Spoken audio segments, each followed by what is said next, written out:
Oh yes, this is the perfect time to be out throwing the football.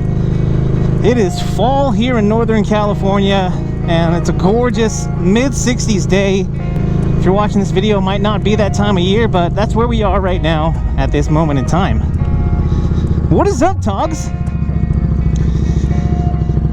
So I'm here to speak to a specific audience, but to all of you in general as well, because I do have something more to say than just my initial address here, what I want to say. And that is, if you are new to riding, which there might be quite a few of you out there watching this video that are new to riding. So if you're new to riding and you're also new to the motovlogging scene, so let's say you just got into riding and now you're totally immersed in the culture, right? You're finding out all these little niche communities, whether it be physical community like where you live or on the internet here. Welcome to motovlogging. Now you might be asking, what the is motovlogging anyway? Let me just give you some really basic guidelines, because in the motovlogging community we're very diverse, not just in personality, not just in the bikes that we ride here, but we're very diverse in the way that we approach our vlogs. Now there's some like me who vlog on their motorcycle, and that meaning that, you know, you might watch a vlogger on YouTube who has something to say. They talk about subjects, they talk about their life. That is partially what I do here. We've gone to the one video a week format here in 2020, and since we've done that, I've done less of my straight vlogging, right, where I just kind of talk about what's going on, things that interest me. Nonetheless, that's mainly what I do here. I'm a vlogger on a motorcycle. Now there are those of us that do that. That's kind of like the classic motovlogging style. We come to you from our bikes, we come to you from our garages, we come to you from our houses, from mountains, from beaches, to the valleys, to the oceans. We come from all over the place, and we have all different sorts of approaches, but we are a diverse community here. And if you're new to the scene, welcome to motovlogging. You'll find that if you're into motorcycles and you're into YouTube, there's all kinds of things for you to look at. Some of my favorite channels are those adventure channels, like As the Magpie Flies. This one of my favorite channels. Amanda there is amazing with her videos, as well as the adventures that she goes on. And you know, they're Harley vloggers. One of the vloggers that first got me into to doing this whole thing was Blockhead, and he rides a Harley, and he's ridden numerous Harleys since I first started watching. We're diverse. We do all kinds of subjects, we do all kinds of approaches to our videos. So there's something for everybody, I think, here in the motovlogging community, especially as far as riding goes. You know, we come from all different walks of life. Some of us who are more well established have sponsors, right, so they can do a little more with their channel as far as like what they can do with bikes, buying new bikes and such. And then there are some of those people who are really on a tight budget but still love to get content out. So again, there's a little something of everything for everybody, every type of rider, every type of approach to this. And I just welcome anybody who's new to this and might be looking for something motorcycle related on the internet that isn't just straight up, you know, fixing motorcycles, restoring motorcycles. There's something for everybody. Now this is a little more generic for the rest of my audience here, those of you who are returning subscribers watching my videos every week. And that is, why do I vlog on a motorcycle? For me, there are a lot of reasons why I vlog here on my bike, and I'm going to give you a few of the main reasons. One of them is that, you know, my bike is where I'm comfortable. I love being out here on my bike. It gets me out of the house, it gets me outside on the road, and one of my favorite things to do, which is riding. And so if I can do two things that I love, which is to create and also to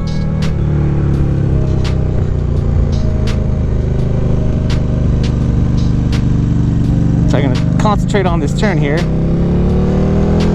If I can ride and create at the same time, this is like my happy place, right? And then I get home and I edit my videos. This is just something that I love to do.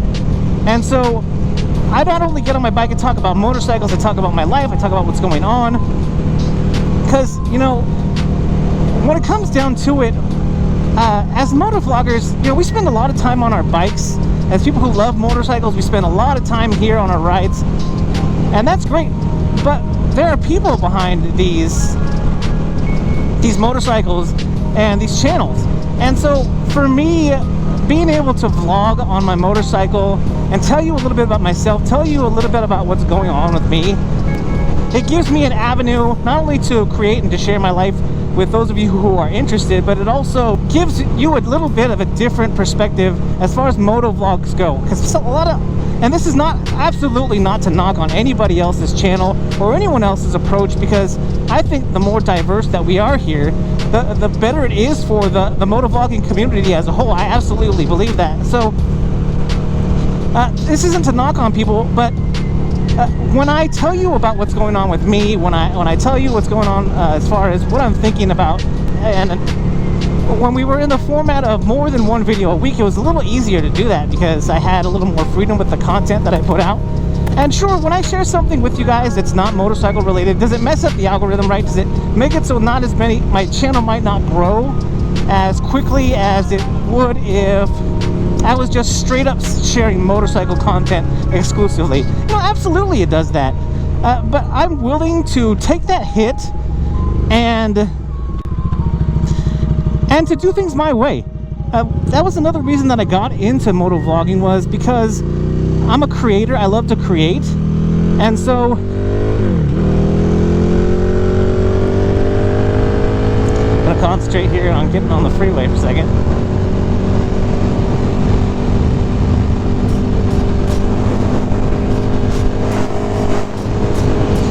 So I'm a creator and I like to create, and this is one of the ways I could do it. Because in my spare time, and not so much in the last year because of COVID, I'm a community theater actor. But all the theaters are closed right now, but I've still been able to find that creative outlet here on my channel, and so I'm so thankful for that. And like I said, when I share something that's not directly related to my motorcycle, it doesn't mess with my growth. Does it mess with the algorithm? Sure, it does. But again, sometimes I'm willing to go out there and mess with that, because my number one objective to being here on YouTube is to create. So that's a little my 2 cents. You know, I just want to give you guys a little bit of perspective about where that one guy's coming from. Did I just talk about myself in the third person? Yes, I did. But guys, this is a direct question out to you, those motovloggers out there who are well established, those of you who are just getting into the game. Tell me about what drives you to motovlog. Tell me about what drives you to pick something to talk about. Tell me what motivates you when you create your content, especially if you're just getting started. Maybe you're just looking for topics to riff on, to get out there and talk about. But I'm here to tell you, you know, you can be a little more broad, and it's okay. Now, if you're here to make money, if you're here, you want to make YouTube a business, and you're looking to make money off of your channel. Do I make a little bit of money from my channel? Sure, and that's awesome. I love that about my channel. But at the same time, that's not my number one objective. And so, is it nice to get some money to do what I love? Absolutely. Would it be nice to be able to do this full time? Yes. But at the same time, I'm just my hand's in too many baskets. My heart is in too many different places right now. I've really narrowed that down. You know, what COVID and the whole pandemic has done for me is been able to eliminate, I won't say the noise, because I do love theater and I do love acting, but not being able to do that has kind of narrowed my vision and got me a little more focused on the things that I really want to do. And so when it comes down to it, you got to do what you love. When you're out here on your bike and you're out here recording content for your channel, be passionate about it. If you come out here and you're kind of just picking a topic because you know that it might get people to watch your video, might get people to subscribe to your channel, if I can tell that somebody's just talking just to talk, and their heart really isn't in it, then I feel that, right? And although I might watch the video, I might be hesitant to subscribe to the channel. I'm a power subscriber. I subscribe to a ton of motovlogging channels, and I would highly encourage you guys to do the same. If you're a motovlogger, you know, get involved and get out there and comment on other people's channels, watch other people's videos, hit that like button, because that does help all of us out. But you know, pick things that you're passionate about. And one of the things that we can all, I think, agree on that we're all passionate about is riding. And so get out there, make sure that you're having fun, and just have a grand old time. Because when it boils down to it, there's so many other things that we could be doing. If you're not having fun, I think you're in it for the wrong reason. So, and again, this is not to bash on anybody or anybody's channel. This is just to say how I feel and how I feel about this thing that I love so bad, which is motovlogging. Guys, I so much appreciate you guys watching this video. If you liked it, make sure you hit that thumbs up, which is the like button. And if you haven't already, smash that subscribe button. Guys, if you're out there riding, please be safe. Be kind to one another. My name is Eric. I'm that one guy, and I am out.